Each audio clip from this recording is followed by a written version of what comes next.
कीमतें बढ़ी और अब पेट्रोल डीजल के दाम में सीधे 3 रुपए की बढ़ोतरी हुई है। पेट्रोल और डीजल 3 रुपए प्रति लीटर की बढ़ोतरी हुई है। सरकार लगातार यह हवाला दे रही थी कि ऑयल कंपनियों को नुकसान हो रहा है और बीते कई दिनों से इस बात के माहौल पूरी तरह बनाए जा रहे थे कि यह परिस्थिति आएगी। पश्चिम एशिया क्राइसिस के चलते हो रही किल्लत, हालांकि सरकार यह भी कहती रही कोई किल्लत नहीं है, लेकिन उस किल्लत के बाद धीरे धीरे बचत की बात हुई और अब सीधा आपकी हमारी जेब को झटका। पेट्रोल और डीजल के दाम में 3 रुपए की बढ़ोतरी मध्यम वर्ग को सबसे बड़ी चोट। जाहिर है डीजल की कीमतें बढ़ने के चलते लगभग सब कुछ महंगा होगा, यानी महंगाई का ट्रिपल बम।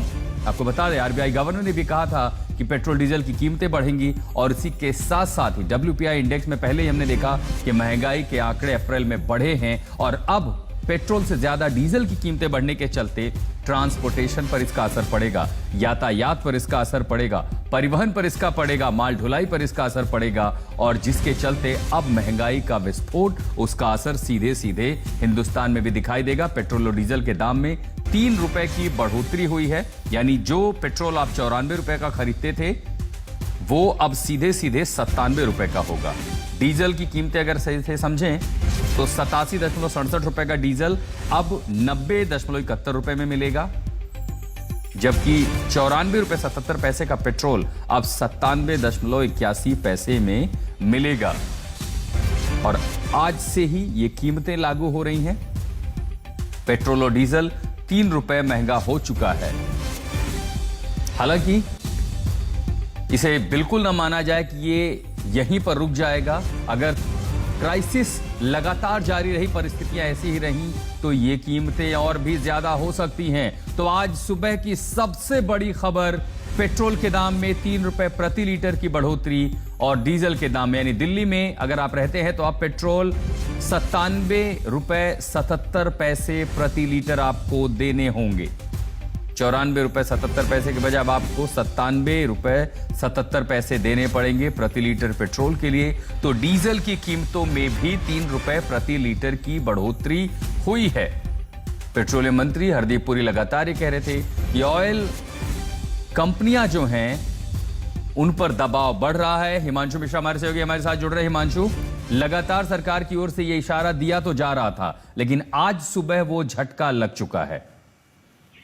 देखिए बिल्कुल आशुतोष, सबसे बड़ी बात यह है कि जिस तरीके से मिडिल ईस्ट एशिया में हालात बने हुए हैं, उसके बाद लगातार भारतीय पेट्रोलियम कंपनी को पर डे 1000 करोड़ का जो है वो नुकसान हो रहा था। आपको याद होगा पिछले महीने सरकार की तरफ से पेट्रोलियम कंपनीज को जो है पेट्रोल और डीजल पे 10 रुपए के लिए जो है वो उसमें सब्सिडीज जो दे रही थी पेट्रोलियम कंपनी, उसकी भरपाई की गई थी। 30,000 करोड़ रुपए जो है दिए गए थे। लेकिन अब क्योंकि लगातार इस तरीके के जो हालात बने हुए थे, उसमें रोज 1000 करोड़ रुपए का नुकसान जो है पेट्रोलियम कंपनियों को हो रहा था।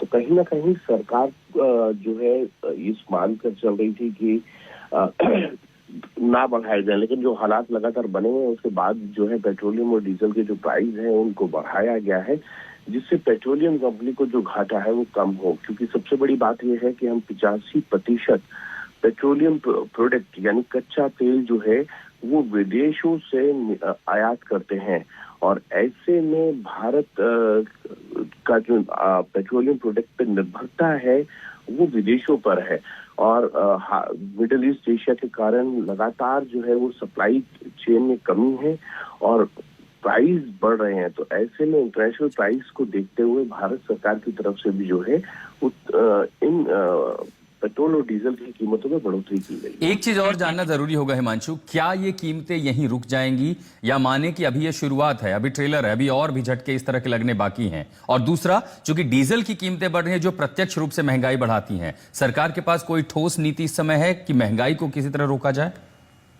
देखिए सरकार ने एक तरीके से, प्रधानमंत्री ने जब जनता से अपील की और ये कहा कि आपको गाड़ी का कम से कम उपयोग करना है, आप पूल करके चलिए, अगर आप पब्लिक ट्रांसपोर्ट यूज कीजिए, वर्क फ्रॉम होम कीजिए, वर्चुअल मीटिंग्स पे ज्यादा ध्यान दीजिए, सोने को कम खरीदिए, विदेश कम जाएं, विदेश के जो आपके टूर हैं उनको कम कर लीजिए। उसका सबसे बड़ा कारण ये है कि भारत अपने फॉरेन रिजर्व को जो है वो मेंटेन रखना चाहता है। कहीं ऐसा ना हो फॉरेन रिजर्व अगर मेंटेन ना कर पाए तो उसका नुकसान होगा, और अगर इसी तरीके से मिडिल ईस्ट एशिया में हालात बने रहे तो फिर इंटरनेशनल जो क्रूड ऑयल प्राइसेस हैं उसको मैच भी करना होगा, और ये भी ध्यान देना होगा कि भारतीय पेट्रोलियम कंपनीज को जो है इसका नुकसान ना हो, और कुछ नुकसान भारतीय पेट्रोलियम कंपनी जो है वो वहन करें और कुछ जनता, जैसा मैंने पहले भी बताया कि भारत सरकार की तरफ से 30,000 करोड़ रुपए